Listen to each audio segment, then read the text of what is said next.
Hello guys, welcome to my YouTube channel Brain Booster Physio. Today we discuss about the Glasgow Coma Scale. So basically it is a standardized neurological scoring system used to assess a patient's level of consciousness by evaluating eye-opening verbal response and motor responses. It is mostly used in head injury, coma, stroke and critical care settings. It means मतलब ये एक neurological assessment का format है जिसमें अपन patients का level of consciousness check करते हैं थ्रू आई वर्बल कमांड और मोटर रेस्पॉन्सेज के थ्रू। तो इसके 3 कंपोनेंट होते हैं, E for eye, V for verbal, M for motor. Eye के 4 कंपोनेंट होते हैं, वर्बल के 5 और मोटर के 6 कंपोनेंट होते हैं। तो आई मोटर रेस्पॉन्सेज तो ये अपन एसेस करते हैं aerogel and brainstem function. Aerogel means ये एक फंक्शन होता है जिसमें सिस्टम होता है जिसमें रेटिना की एक्टिविटी चेक करी जाती है। E four eye open spontaneously, मतलब नॉर्मल उसकी आई ओपनिंग नॉर्मल है विदाउट एनी डिस्टर्बेंस। ई3 आई ओपन टू स्पीच, जब भी कोई पेशेंट आई ओपन करता है, नॉर्मली वो नहीं करता है बट अपन उसको जब भी वर्बल कमांड देंगे तो वो अपनी आंखें खोलेंगे। तो फिर ई2 इसमें होगा आई ओपन टू पेन, कोई भी पेन का स्टिमुलस देंगे अपन उनको तब वो अपनी आई को ओपन करेंगे। इवन नो आई ओपनिंग, मतलब उनको कोई भी स्टिमुलस देने पे वो अपनी आई को ओपन नहीं कर रहे हैं। फिर आता है अपना वर्बल रेस्पॉन्सेज। इसके टोटल 5 कंपोनेंट होते हैं, access, orientation and cortical functions, मतलब ये पेशेंट कितना ओरिएंटेड है इसको एक्सेस करता है। V5 मतलब oriented, time, place and person. इसमें पेशेंट प्रॉपरली ओरिएंटेड होता है, मतलब वो किस टाइम पे क्या टाइम हो रहा है, कहाँ पे है और कौन का पर्सन उसका क्या लगता है, वो सब और फुली ओरिएंटेड ही रहता है, सबको पहचान लेता है।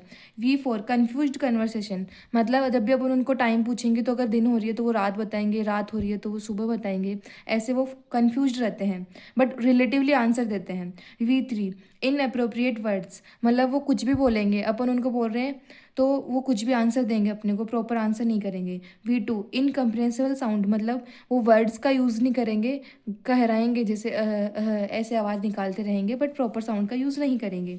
V1 नो वर्बल रेस्पॉन्सेज, वो कोई भी वर्बल कमांड नहीं देंगे, ठीक है।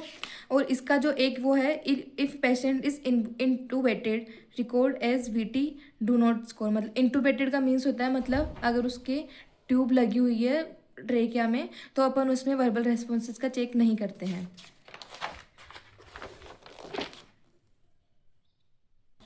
तो नेक्स्ट अपना 3rd कंपोनेंट मोटर रेस्पॉन्सेज, तो इसके स्कोर होते हैं 1 to 6।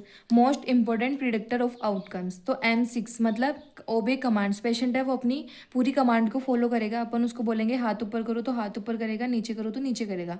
M5 लोकलाइज पेन, अगर अपन उनको पेन का स्टिमुलस देंगे तो वो पेन को पहचान लेंगे कि अपन उनको कहाँ पे पेन का स्टिमुलस दे रहे हैं।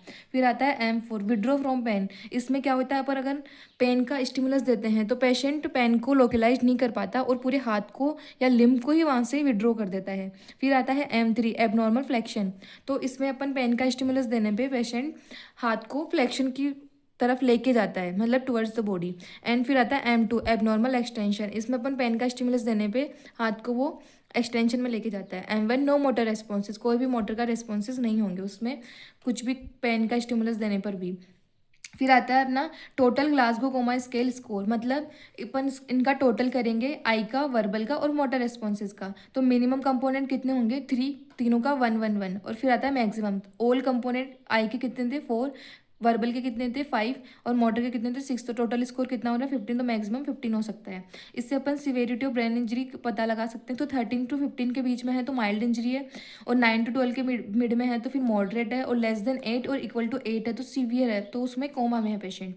फिर अपन इसका डॉक्यूमेंटेशन किस तरह करते हैं, always right individual component not total, just total score. मतलब अगर ग्लासगो कोमा स्केल के टोटल स्कोर 12 है तो अपन उसको डायरेक्ट 12 नहीं लिखेंगे, अपन अलग अलग कंपोनेंट को शो करेंगे, जैसे E3, V4 और M5, मतलब इनके अलग अलग कंपोनेंट कितने हैं। फिर अपना इसका क्लिनिकल इंपॉर्टेंस, अपन इसका क्लिनिकली क्या इंपॉर्टेंस है, assess severity of brain injury, monitor neurological deterioration और improvement, guide treatment decision and prognosis, used in emergency ICU neurological neurosurgery.